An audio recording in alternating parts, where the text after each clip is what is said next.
Il était une fois une mère porc et ses 3 porcelets. 3 frères ont la même taille. Ronds, roses, avec les mêmes queues drôles. Tout l'été, les cochons jouaient dans l'herbe verte, se prélassaient au soleil, se prélassaient dans les flaques d'eau. Mais l'automne est arrivé. Un jour, ma mère a dit qu'il était temps pour eux de penser à l'hiver. Elle leur a demandé de construire une grande maison. Le jeune frère a dit que l'hiver était encore loin. Le frère du milieu a dit qu'il construirait sa propre maison en cas de besoin. Et le frère aîné a décidé de construire la maison lui-même. Les frères cadets et intermédiaires n'ont fait que jouer à leur jeu. Il faisait de plus en plus froid chaque jour. Le jeune frère a décidé de construire une maison en paille. Le frère du milieu pensait qu'il ferait très froid dans la maison au toit de chaume en hiver. Il a décidé de construire une maison à partir de brindilles et de brindilles. Le soir, leur logement était prêt. Ils étaient très fiers d'eux-mêmes et ne pouvaient pas se lasser de leur bâtiment. Maintenant, ils étaient libres et pouvaient faire ce qu'ils voulaient. Ils ont décidé d'aller voir leur frère aîné et de voir quel genre de maison il s'était construit. Le frère aîné était occupé à construire. Il a appliqué des pierres, malaxé de l'argile et s'est lentement construit une maison fiable et durable.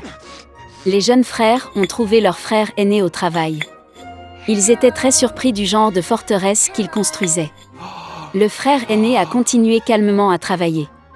Les frères cadets et intermédiaires ont commencé à plaisanter et à rire de sa maison. Ils étaient tellement amusés que leurs cris résonnaient loin à travers la pelouse. Le frère aîné a demandé à se taire, car le loup pouvait les entendre. Les frères cadets et intermédiaires étaient encore plus amusés. Ils ont décidé que le frère aîné n'était qu'un lâche. Et les 2 braves frères sont allés se promener.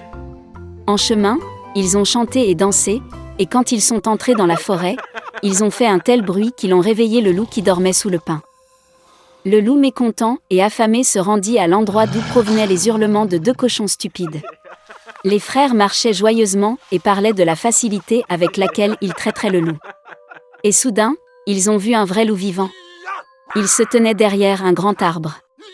Il avait des yeux très mauvais et une énorme bouche à pleines dents. Les frères étaient si effrayés que leurs queues minces tremblaient finement, finement.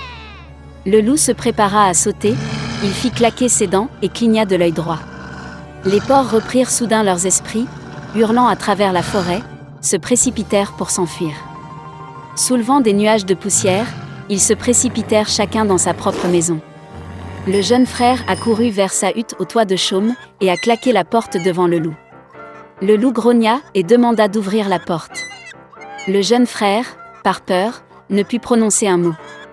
Puis le loup a commencé à souffler.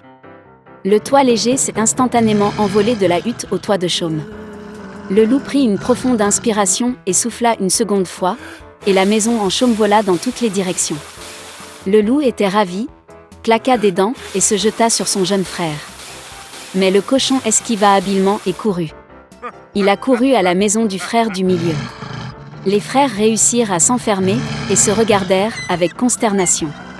Le loup s'est fâché et a commencé à souffler. La maison est légèrement de travers. Le loup a soufflé une seconde, puis une 3e, puis une 4e fois. Mais la maison était toujours debout. Le loup prit une profonde inspiration et souffla pour la 5e fois. La maison a tremblé et s'est effondrée. Une seule porte resta quelque temps au milieu des ruines. Dans l'horreur, les porcelets se sont précipités vers la maison de leur frère aîné. Le loup a couru après eux. Il était sûr que cette fois les porcs ne le fuiraient pas. Les porcelets se sont rapidement précipités devant le grand pommier sans même le heurter. Et le loup n'a pas eu le temps de se retourner et a heurté le pommier, qui le recouvrait de pommes. Une pomme dure le frappa entre les yeux. Une grosse bosse sauta sur le front du loup. À ce moment-là, les frères cadets et intermédiaires ont réussi à pénétrer dans la maison du frère aîné et à verrouiller la porte. Le loup courut vers la porte, grogna et demanda d'ouvrir la porte. Les jeunes frères avaient très peur et ne pouvaient rien dire en retour. Et le frère aîné savait que lui et ses frères n'avaient rien à craindre dans une maison en pierre solide. Puis le loup a aspiré plus d'air et a soufflé dès qu'il a pu. Mais peu importe combien il a soufflé, pas une seule pierre n'a bougé. Et puis il a levé les yeux et a remarqué une grande et large cheminée sur le toit. Il monta prudemment sur le toit et commença à descendre le tuyau. Les cochons ont entendu un bruissement. Le frère aîné a immédiatement deviné quel était le problème. Il se précipita rapidement vers le chaudron, dans lequel l'eau bouillait, et en arracha le couvercle. Le loup descendit la pipe et tomba directement dans le chaudron. Ses yeux s'agrandirent sur son front. Le loup échaudé s'envola avec un rugissement sauvage et se précipita dans la forêt. Et les 3 petits cochons se sont occupés de lui et étaient heureux d'avoir si habilement enseigné une leçon aux méchants voleurs. Dès lors, les frères et leur mère ont commencé à vivre ensemble, sous un même toit.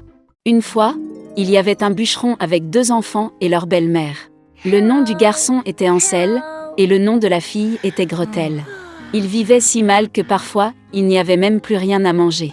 Et puis un soir, il se coucha dans son lit, se demandant comment nourrir davantage les enfants. Sa femme lui a conseillé d'avoir des enfants dans la forêt, d'allumer un feu, de donner un morceau de pain à chacun et de les laisser là, tous les 4 ne meurent pas de faim. Mais le bûcheron n'était pas d'accord. Et jusque-là, sa femme l'a persuadé qu'il était finalement d'accord.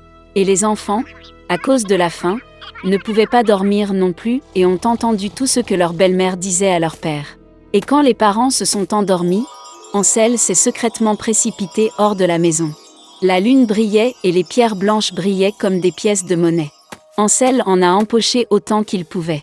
Puis il est rentré chez lui et les enfants sont allés se coucher. Le matin, la belle-mère est venue vers les enfants, leur a donné à chacun un morceau de pain, et ils sont tous allés ensemble dans la forêt. Sur le chemin, Ansel a jeté des pierres blanches une à une. Quand ils sont arrivés à la clairière, mon père a commencé à allumer un feu. Il a ordonné aux enfants de s'asseoir près du feu et de s'assurer qu'ils ne s'éteignent pas, pendant qu'eux et leur belle-mère iraient chercher plus de bois de chauffage. Ils s'assirent, fatigués et s'endormirent. Quand les enfants se sont réveillés, c'était une nuit noire tout autour. Et quand un mois complet s'était levé dans le ciel, Ansel prit sa sœur par la main et partit, cherchant le chemin à travers les cailloux, qui brillaient comme des pièces de monnaie neuve, et leur montra le chemin. Ils ont marché toute la nuit. À l'aube, ils sont venus chez leur père. Un certain temps passa. Et les enfants ont de nouveau entendu comment la belle-mère a commencé une nuit à supplier leur père de se débarrasser des enfants. Il a refusé, mais sa femme ne voulait pas l'écouter, elle l'a maudit et lui a exprimé toutes sortes de reproches. Lorsque les parents se sont endormis, Ansel, comme la dernière fois, a voulu ramasser des pierres, mais sa belle-mère a verrouillé la porte et le garçon n'a pas pu quitter la maison. Tôt le matin, les enfants ont reçu un morceau de pain chacun, encore moins que la fois précédente. Sur le chemin de la forêt, Ansel déchiqueta son morceau dans sa poche et jeta les miettes par terre. La belle-mère les a emmenés encore plus loin dans la forêt. Encore une fois, un grand feu a été allumé, et le père a ordonné aux enfants de regarder le feu pendant qu'eux et leur belle-mère coupaient encore du bois. À l'heure du déjeuner, Gretel partagea son morceau de pain avec Ansel. Et ils se sont endormis. Nous nous sommes réveillés lorsque la nuit noire est tombée. Et puis un mois est arrivé, et ils se sont réunis sur leur chemin, mais ils n'ont pas pu trouver une seule miette, parce que des milliers d'oiseaux flottants dans la forêt avaient depuis longtemps mangé ces miettes. Les enfants ont donc marché très longtemps, mais ils ne pouvaient pas sortir de la forêt. Soudain, la route les a conduits à la cabane. En s'approchant, les enfants ont vu que la maison était entièrement faite de pain et de biscuits, et que les fenêtres étaient en sucre pur. Ansel tendit la main et cassa un morceau du toit, tandis que Gretel s'approcha de la fenêtre et commença à ronger ses fenêtres. Et puis la porte de la hutte s'est ouverte en grand, et la vieille femme est sortie, appuyée sur une béquille. Ansel et Gretel avaient tellement peur qu'ils ont même laissé tomber leurs friandises de leurs mains.